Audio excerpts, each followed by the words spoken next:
ഇന്നൊരു വെറൈറ്റി ഉപ്പേരി ഉണ്ടാക്കാം. സാധാരണ ആരും അങ്ങനെ ഉണ്ടാക്കാത്ത ഉപ്പേരിയാണ്. എൻ്റെയൊക്കെ ചെറുപ്പത്തിൽ വീട്ടിലൊക്കെ ഉണ്ടാക്കുമായിരുന്നു. ചേമ്പ് ഉപ്പേരി. അതിന് വെട്ടുചേമ്പാണ് വേണ്ടത്.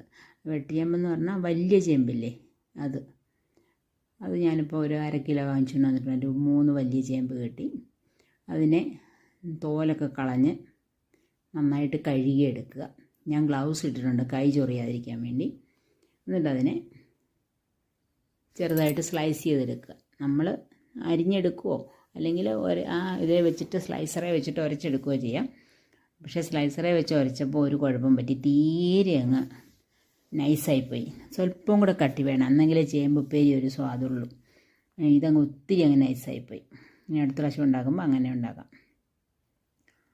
എന്നിട്ട് അത് നന്നായിട്ട് വിനാഗിരിയോ ഉപ്പോ ഇട്ട് വെള്ളത്തിലിട്ട് നന്നായിട്ട് കുറേ പ്രാവശ്യം കഴുകി, അതിൻ്റെ ഭയങ്കര ചൊറിച്ചിലല്ലേ, പിന്നെ ഒരു വഴുവഴുപ്പുണ്ട്, അതൊക്കെ മാറ്റി ക്ലീനാക്കി എടുക്കുക.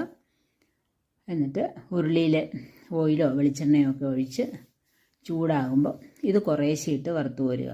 ആദ്യം ഒന്ന് തീ കുറച്ച് വെച്ച് ഒന്ന് മൂത്ത് ഒന്ന് വിട്ട് വരുമ്പോൾ എല്ലാം ഒന്ന് ഒറ്റയ്ക്കൊറ്റയ്ക്കായി വരുമ്പം വേണം നമ്മൾ ഇളക്കി കൊടുക്കാൻ. അങ്ങനെ വളരെ എളുപ്പം പണിയാണ്. ഇതൊന്ന് ചൊറിയുന്നത് കൊണ്ട് അതൊന്ന് ശ്രദ്ധിച്ച് കഴുകി അരിഞ്ഞൊക്കെ എടുക്കണമെന്നേ ഉള്ളൂ. ബാക്കി പണിയൊക്കെ എളുപ്പമാണ്.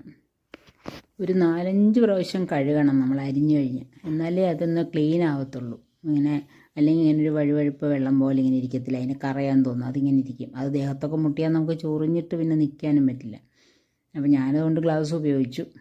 കഴുകുമ്പോഴും അതുപോലെ ഒരു തവിയിട്ട് കോരിയെടുക്കുമായിരുന്നു ചെയ്ത്, കഴുകുന്നല്ല കോരിയെടുത്ത്. നമ്മളെല്ലാം വറുത്ത് കോരി ഇനി അതിലേക്ക് ഒരല്പം ഉപ്പും മുളക് പൊടി ഇട്ട് ഒന്ന് ഇളക്കിയെടുക്കുക. അത്രയേ ഉള്ളൂ. നല്ല ടേസ്റ്റുള്ള ചിപ്സ് റെഡിയാണ്. എല്ലാവരും ഈ ഓണത്തിന് ഇതൊന്ന് ട്രൈ ചെയ്ത് നോക്കണം.